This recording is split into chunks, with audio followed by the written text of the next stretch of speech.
Chers auditeurs, je vous souhaite la bienvenue à votre rendez-vous musical Appassionato sur Radio Judaïka 90.2 FM, que vous pouvez également suivre en streaming sur notre site radiojudaïka.be.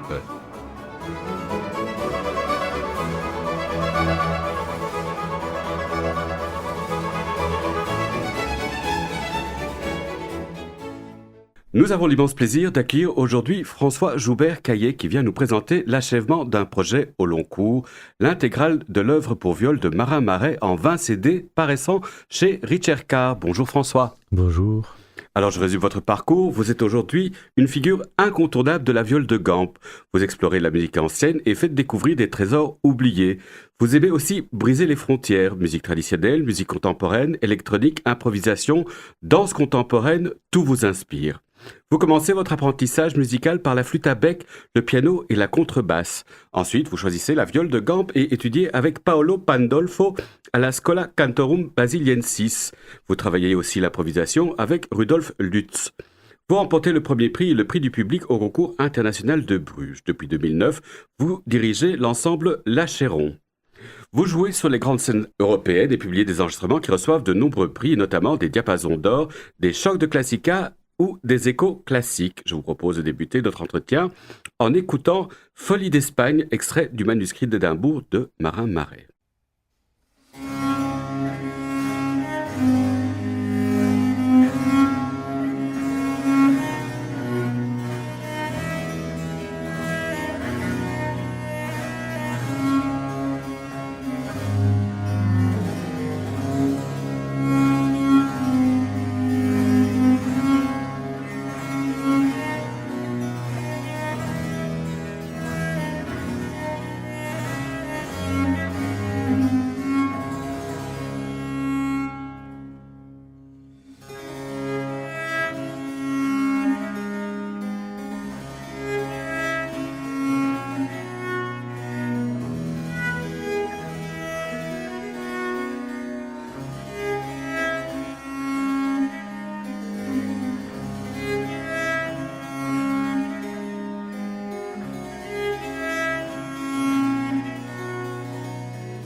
Folie d'Espagne, extrait du manuscrit d'Édimbourg de Marin Marais, notre invité. François Joubert-Caillet et son ensemble L'Achéron en étaient les interprètes. Alors dites-nous François, venez-vous d'une famille de musiciens? Oui, des musiciens amateurs. Ma mère joue de la viole de gambe elle-même en amateur, c'est comme ça que j'ai découvert l'instrument. Elle joue du piano quand elle était plus jeune. Et mon père, lui, est aujourd'hui luthiste. Il joue du luth en amateur, mais quand il était jeune, il a été joueur de flûte à bec et oboïste baroque professionnel pendant quelques années, avant de se tourner vers l'histoire de l'art médiéval. Et avant ça, vos grands-parents, vous êtes une dynastie de musiciens? Non, c'est mes parents, mais avant ça, personne ne faisait de musique. Et alors, comment est-ce que votre mère a découvert la viole? Grâce à ce film Tous les matins du monde, comme beaucoup de gens, elle a vu ce film dans les années 90 quand le film est sorti. Et donc c'est un film, pour rappel, pour ceux qui ne l'ont pas vu, qui parle de Marin Marais, de Sainte-Colombe, donc ces compositeurs de l'époque de Louis XIV. C'est un film qui a eu énormément de succès et qui a fait découvrir ces compositeurs et surtout la viole de gambe au grand public. Et il y a beaucoup de gens, pas uniquement dans le monde francophone, mais aussi plus loin, qui ont découvert l'instrument comme ça et qui ont décidé de s'y mettre. Et beaucoup de professionnels aujourd'hui doivent leur carrière à ce film. Alors, quels étaient les héros musicaux de votre jeunesse? Avant la viole de gambe, parce que moi je m'y suis mis à 18 ans. Alors moi avant je faisais, comme vous l'avez dit, j'ai fait beaucoup de piano, c'était surtout ça mon instrument. Donc moi j'étais très romantique, j'étais très Chopin par exemple, j'ai joué énormément de Chopin. Là dernièrement j'ai commencé à apprendre le piano jazz, donc il y a aussi le jazz qui me plaisait beaucoup. Donc vous n'avez pas abandonné le piano, vous continuez? J'en joue encore pour mon plaisir. Alors j'ai beaucoup perdu, mais j'aime beaucoup en jouer. Et donc là, je voulais justement apprendre de nouvelles choses, retourner à l'école. Et donc j'ai commencé le piano jazz, qui est passionnant, ça ouvre vraiment d'autres perspectives musicales. Et j'ai fait un peu de guitare. Et j'ai grandi en région parisienne, du côté de Fontainebleau. Là-bas, la religion musicale, c'est la musique manouche. C'est Django Reinhardt. Et donc j'ai baigné là-dedans quand j'étais petit et donc adolescent. Donc j'ai fait un peu de guitare manouche. Et donc voilà, avant le baroque, on va dire, il y a eu beaucoup de romantique, beaucoup de jazz manouche, beaucoup de choses comme ça. Il y a aussi du rock forcément parce que j'ai été adolescent. Et donc par exemple Kurt Cobain, Nirvana, des choses comme ça. Donc un horizon extrêmement large. Voilà, que j'essaye de garder encore aujourd'hui. Même si je fais de la musique ancienne, musique baroque, j'essaye de rester très ouvert, d'écouter plein de musiques différentes. Et parce que je trouve que ça nourrit énormément notre approche de la musique ancienne. Il ne faut pas oublier que la musique baroque, on essaie de recréer une musique. La tradition a été perdue au 19e siècle, dans le jeu par exemple de la viole de gambe, mais aussi d'autres instruments. Et donc c'est intéressant de travailler avec des musiciens qui font de la musique traditionnelle, de la musique pop, quelle qu'elle soit. Parce que du coup, ils viennent d'une tradition qui est parfois qui ne s'est pas cassée. Et donc c'est intéressant de voir comment ils font, quelle est leur approche de la musique, de notre musique, et de s'en inspirer, pas forcément d'imiter, mais de s'en inspirer pour repenser, pour remettre en question ce qu'on croit savoir sur la musique baroque. Et le fait d'improviser en jazz vous donne plus de liberté dans vos interprétations classiques? Bien sûr. En fait, il y a beaucoup d'improvisation dans la musique baroque. Dans certains répertoires plus que d'autres. Quand je joue du Marin Marais, il n'y a pas beaucoup d'improvisation. Dans d'autres répertoires comme la musique Renaissance, il y a beaucoup plus d'improvisation. Néanmoins, même quand on joue du Marin Marais où tout est écrit, d'avoir l'habitude d'improviser permet d'avoir des interactions avec les gens qui jouent avec vous, parce qu'on n'est jamais tout seul, il y a toujours un clavecin, un luth qui vous accompagne, et ça permet de rendre la musique plus vivante. L'improvisation, c'est quand même la base de la musique. Avant qu'elle soit écrite, la musique se transmet de manière orale et donc l'improvisation fait partie du processus créatif. À partir du moment où, depuis quelque temps, on se concentre uniquement sur ce qui est écrit, on a tendance à perdre ça. Et du coup, on perd aussi une certaine vie dans la musique. Et aussi, j'ai envie de dire, même dans le processus créatif. Donc, de se reconnecter à cette base de la musique permet, je trouve, de mieux jouer la musique, même si elle est écrite. Est-ce que vous composez également? J'essaye désespérément. Mais justement, je compte sur mes études du jazz pour m'aider. Le problème, c'est que je joue beaucoup de musique baroque. Donc j'ai un langage qui est un petit peu bloqué par ça. Alors j'ai un disque quand même de composition que j'ai fait paraître il y a quelques années, avec de la viole de gambe et des effets, musique assistée par ordinateur. C'est un disque qui est paru, qui s'appelle Isola, que j'ai fait, c'était pendant la période Covid. J'ai été enfermé pendant 2 semaines dans une chambre d'hôtel à Tokyo. C'était en quarantaine avant de faire une petite tournée là-bas. Et donc plutôt que de me morfondre pendant 2 semaines, j'ai composé pendant 2 semaines. Et donc ça a donné naissance à un disque. Et donc j'aimerais approfondir un petit peu tout ça. Et ça fait partie un peu des grands projets de ma vie. En tout cas, j'aimerais passer plus de temps à composer pour la viole de gambe, pour le consort de viole de gambe, et essayer de trouver un langage contemporain qui me parle pour cette musique-là. Alors, vous êtes professeur maintenant à la Schola Cantorum Basilensis, qui est une institution très renommée. Quel message principal cherchez-vous à transmettre à vos étudiants? Alors, j'aimerais faire le lien entre eux et l'histoire de l'instrument. La Schola Cantorum, c'est cette grande école très renommée et qui a pour la particularité d'être à la pointe de la recherche musicologique. Et donc du coup, c'est une école qui a énormément de ressources, un parc instrumental incroyable, probablement l'un des plus grands au monde, qui fait beaucoup de recherche musicologique, donc il y a vraiment ce côté universitaire qui va avec, contrairement à d'autres conservatoires, d'autres hautes écoles, où on va rester ça va juste être d'excellentes hautes écoles, mais il n'y a pas forcément le côté recherche. Donc ce côté recherche, moi je trouve qu'il est important, qu'il est intéressant, de permettre aux élèves de remettre en question ce qu'ils savent justement et de continuer de découvrir, parce que c'est encore le cas, on redécouvre encore de nouvelles partitions, de nouveaux compositeurs, de nouveaux instruments, de nouvelles manières de faire. Donc c'est tout un processus qui continue de se déployer, la musique ancienne, et donc j'aimerais transmettre ça aux élèves, ce goût pour l'archéologie musicale, et en même temps aussi leur donner un maximum de bagages techniques, artistiques, pour qu'ils fassent les plus belles carrières possibles aussi. C'est-à-dire que c'est quand même pas une période qui est très rigolote quand on est artiste ou quand on veut le devenir. La jeunesse a du mal en ce moment à se projeter, et je les comprends bien. Donc c'est aussi les aider à trouver les moyens pour s'inscrire dans une profession et dans laquelle, pour le coup, le côté purement historique, le côté musicologique, musique baroque uniquement, est possible, mais peut-être plus difficile que si on se permet de faire d'autres choses. Comme vous le disiez tout à l'heure, moi j'aime bien travailler avec des musiciens qui font d'autres choses, par exemple certains de la musique électro, etc., etc. Et j'ai des collègues maintenant violistes qui font par exemple maintenant que des musiques du monde avec la viole de gambe, ou d'autres qui font que du rock. Et donc je trouve que c'est intéressant aussi. Je préfère que mes élèves, même si je leur ai appris plein de choses sur le plan historique, je préfère qu'ils fassent de la musique électro avec leur viole, qu'ils abandonnent cette carrière pour faire autre chose, qui sera peut-être très bien aussi. Mais je trouve ça toujours dommage, quand on arrive à 25-26 ans avec un master en poche, de finalement faire autre chose. Oui, c'est vrai. Alors je vous propose de poursuivre en écoutant Tombeau pour Monsieur de Sainte-Colombe, extrait du 2e livre de pièces de viol de Marin Marais.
Tombeau pour Monsieur de Sainte-Colombe, extrait du deuxième livre de pièces de viol de Marin Marais. Notre invité, François Joubert-Caillet et son ensemble L'Achéron en étaient les interprètes. Alors dites-nous François, qui était Marin Marais?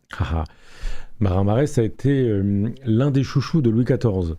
Il a commencé à travailler pour lui quand il avait une vingtaine d'années.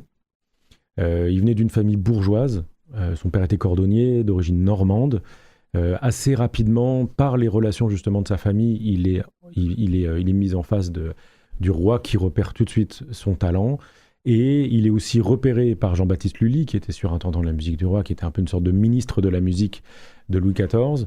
Tous les deux se l'accaparent et Marin Marais donc reste à leur service jusqu'à leur mort et encore après. Donc il va rester pendant 40 ans au service d'abord de Louis XIV, puis après du régent et puis de Louis XV. Donc ça, il va rester au plus près du pouvoir. Alors, il faut imaginer qu'à l'époque, à Versailles, il y avait une dizaine de joueurs de viol de gamme qui travaillaient à Versailles. Ça tournait pas mal et chacun avait un petit peu son job. Marin Marais, il était tout en haut. Et il y est resté pendant 40 ans. Donc c'était un peu, pour le coup, lui, un peu le ministre de la viol de gamme.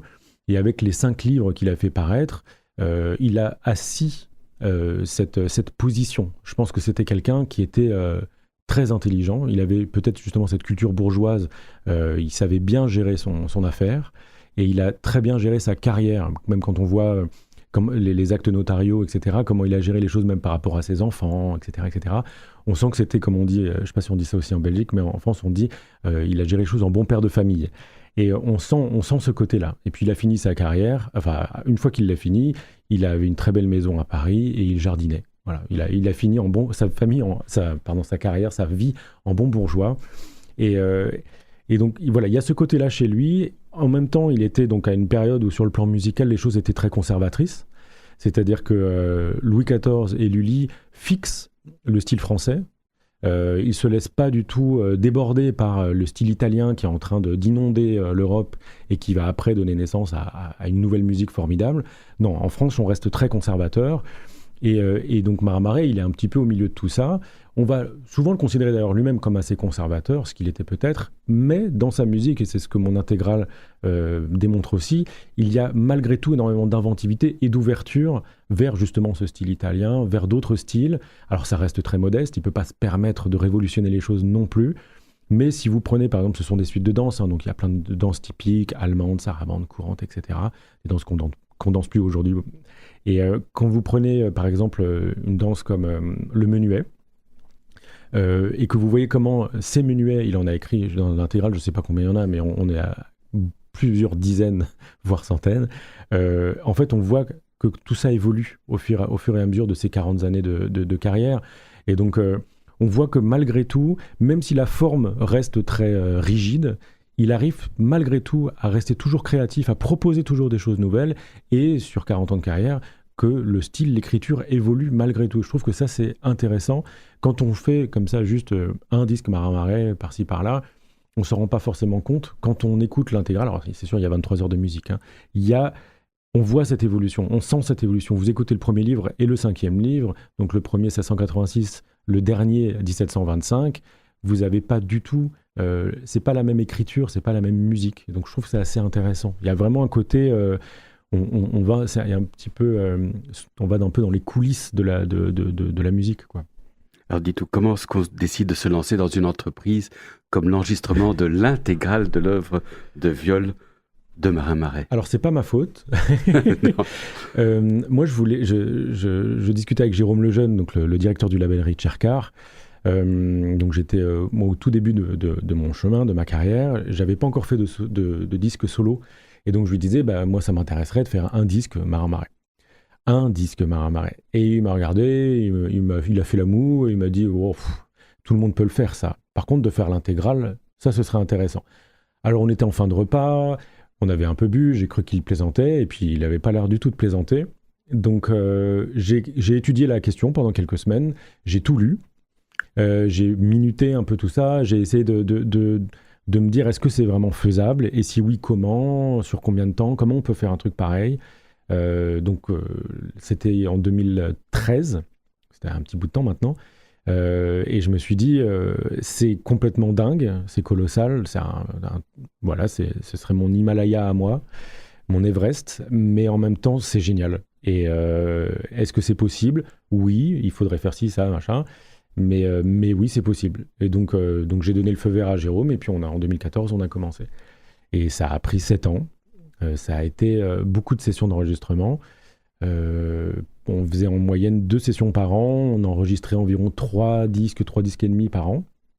Donc, pour remettre les choses dans leur contexte, quand on fait une carrière solo comme ça, on fait souvent un disque maximum par an, ou tous les 2 ans, voire tous les 3 ans. Un disque, voilà, on fait ça en 3-4 jours, voilà. Donc là, c'était 3 disques et demi par an, donc c'était beaucoup plus.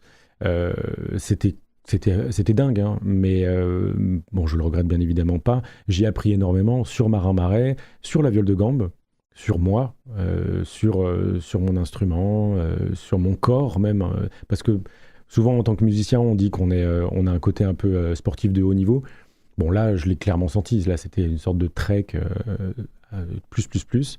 Et donc, c'était fini en 2021, mais je sens encore les conséquences sur mon corps, encore aujourd'hui. J'ai une très bonne kiné. Et avec le recul, peut-être que j'aurais préparé les choses un petit peu mieux sur le plan corporel, parce que ça a été finalement très éprouvant, et tout en étant génial et très très motivant. Mais c'était un sacré, une aventure complètement folle. Ouais. Alors je vous propose de retourner à la musique. On va écouter Le Labyrinthe, extrait de la suite d'Un goût étranger, toujours de Marin Marais.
Vous êtes sur Radio Judaïka et vous écoutez Appassionato, votre rendez-vous musical, le labyrinthe, extrait de la suite d'un goût étranger. Toujours de Marin Marais, notre invité François Joubert-Caillé et son ensemble L'Achéron en étaient les interprètes. Il s'agit d'un extrait d'un somptueux coffret reprenant l'intégrale des pièces de viol de Marin Marais, paraissant chez Richard Carr. Alors François, nous avons comme tradition d'offrir à notre invité la possibilité de faire découvrir à nos auditeurs un morceau de son choix. Qu'aimeriez-vous nous faire entendre ?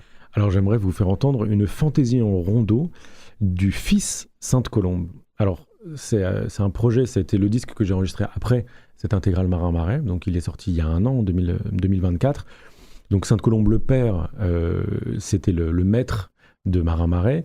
Sainte-Colombe le fils, on ne sait pas très bien qui c'est. Bon, déjà le père, on ne sait pas trop qui c'est, mais alors le fils encore moins. On a des traces, il y en aurait déjà eu plusieurs, ils étaient plutôt en Angleterre, on ne sait pas trop si ça s'appelait Peter ou John, bon, tout ça est très nébuleux. Et il y a une partition qui nous est parvenue, qui n'est pas autographe. Elle est parvenue via un chanoine anglais qui avait compilé plein de musique. Et donc c'est de la musique qui est... on a juste la partie solo. Et donc c'est de la musique qui a été enregistrée et jouée jusqu'à maintenant plutôt comme ça, comme de la musique pour viol seul, comme celle du père, Sainte-Colombe le père, où c'est de la musique pour viol seul et non pas accompagnée par une basse continue comme la musique de Marin Marais. Moi, c'est une musique que je voulais enregistrer après Marin Marais, et plus je la travaillais, plus je trouvais qu'il manquait justement une basse. Donc j'ai fait des recherches, j'ai contacté le musicologue spécialiste de la famille Sainte-Colombe qui m'a confirmé qu'on pouvait tout à fait imaginer qu'il y avait une partie de basse continue qui aurait été perdue. Et donc, fort de cette intégrale Marin Marais où j'ai baigné dans cette musique-là, je me suis dit, je vais reconstruire une partie de basse continue. Donc ça a été encore un sacré boulot. Et en effet, dès les premières lectures avec le genre de clavecin, c'était Johan Moulin, on s'est rendu compte que ça marchait beaucoup mieux avec une partie de basse continue, qu'il y avait plein de moments dans cette musique qui sonnaient un peu bizarre à viol seul, une espèce de tenue, par exemple, de notes longues comme ça où il se passe rien. Bon, en fait, c'est juste parce qu'il faut imaginer qu'il y a une basse en dessous qui joue, parce que sinon, c'est un peu une espèce de grand vide comme ça, intersidéral. Voilà, d'autres choses plus techniques, contrapuntiques, qui étaient un peu étranges. Et là, avec une basse, tout rentre dans l'ordre, entre guillemets. Et donc, on a fait ce travail-là, et c'est sorti il y a un an. C'est une musique qui, du coup, reprend vie. Et je trouve que c'est assez intéressant, parce qu'avant, sans basse, elle a un petit côté austère, comme ça, un peu nébuleux. Et là, en fait, on dirait que ça ressemble justement à du Marin Marais, ce qui est assez logique, parce qu'il est de la même génération que Marin Marais. Donc une génération de musiciens qui composent avec une basse continue. C'est ce qui se faisait au début du XVIIIe siècle en France et puis peut-être aussi en Angleterre. Et donc je suis très content de ce projet parce que c'est même s'il a été un petit peu critiqué dans le monde de la viole de gambe parce que les gens trouvent ça bizarre ont trouvé bizarre de reconstruire cette partie de basse continue. Bon, moi j'ai les arguments musicologiques pour pouvoir le proposer et je trouve que ça vaut le coup sur le plan musical. Parce que ça donne à cette musique vraiment une toute autre image. Alors on l'écoute maintenant.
Nous venons d'écouter Fantaisie en rondeau du fils Sainte-Colombe. Il s'agissait du choix de notre invité, François Joubert-Caillet. Votre émission de musique classique Appassionato touche ainsi à sa fin. Merci beaucoup, François, d'avoir accepté notre invitation. Merci à vous. Merci à Clément Villansen d'avoir assuré la technique de cette émission. N'oubliez pas qu'Appassionato est diffusé sur les ondes et le site de Radio Judaïka les lundis à 15h, les vendredis à 13h et les dimanches à 9h. Merci, chers auditeurs, de nous avoir écoutés. À la semaine prochaine. D'ici là, portez-vous bien.